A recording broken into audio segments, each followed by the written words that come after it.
Tere!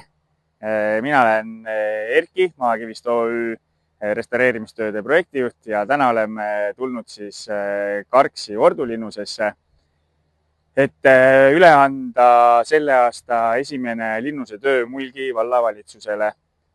Lõpetasime sel aastal tööd Karksi linnuse loode küljes. Mulgi vallavalitsus enne tööde algust eemaldas müüride äärest võsa ja paljud Karksi linnuse külastajad neid müüre polnudki tõenäoliselt kunagi näinud, sest need olid nii paksu võsa sees peidus. Meil selleks aastaks tööd on valmis.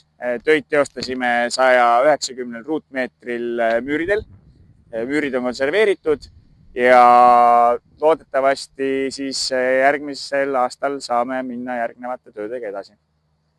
Nii, räägin siis ka konserveerimistööde siis loogikast ja natukene ka maakivi müüridest ja siis nii-öelda linnuse müüri näitel, kus müüri paksus võib olla 1,5 kuni 2 meetrit.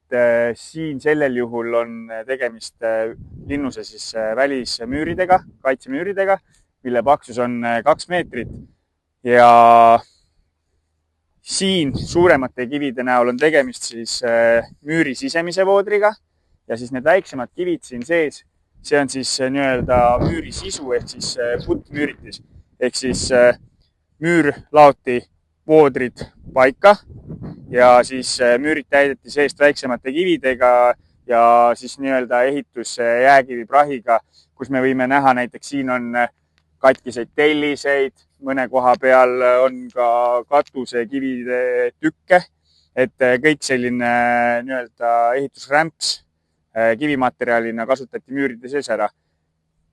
Konserveerimistööde idee või mõte on siis selline, et peatada müüride siis lagunemist. Selleks puhastatakse müürid ära.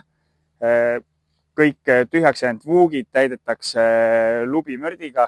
Meie kasutame lubitsementmörti, Sakreti toode KZMA, mis on aastate jooksul ennast tõestanud väga vastupidava müüriseguna ja tõenäoliselt uuesti need vuugid vajavad siis konserveerimist circa, ma julgen pakkuda siuke 25-30 aasta pärast, aga mitte kindlasti nii suures mahus, vaid osaliselt.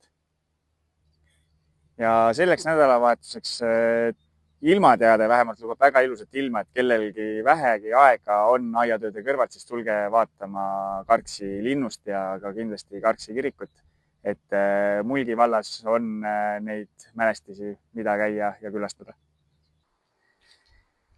Nüüd oleme oma linnuse tiiruga täna jõudnud Helme linnusesse. Maakivist OÜ alustab töid siin juba sellel nädalal loodetavasti. Kui saame kraana, mis tõstab meie töövahendid siis alt parklast üles linnuse mäele, selleks tuleb kohale üks 130 tonnine mastkraana. Valetasin, lihtsalt kraana. Ja mida me siin teeme? Lõpetame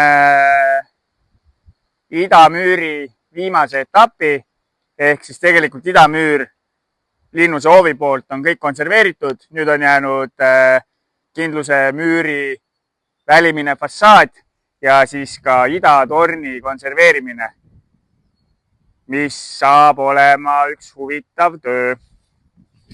Kuna torn on võtnud siukse kerge porgandi kuju, alt on väga vähe säilinud, üleval on omajagu müüri alles ja müüril on ka veel osaliselt krohvi ja selle me peame säilitama.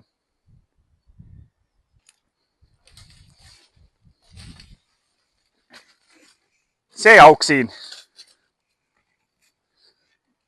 tuleb ära plommida.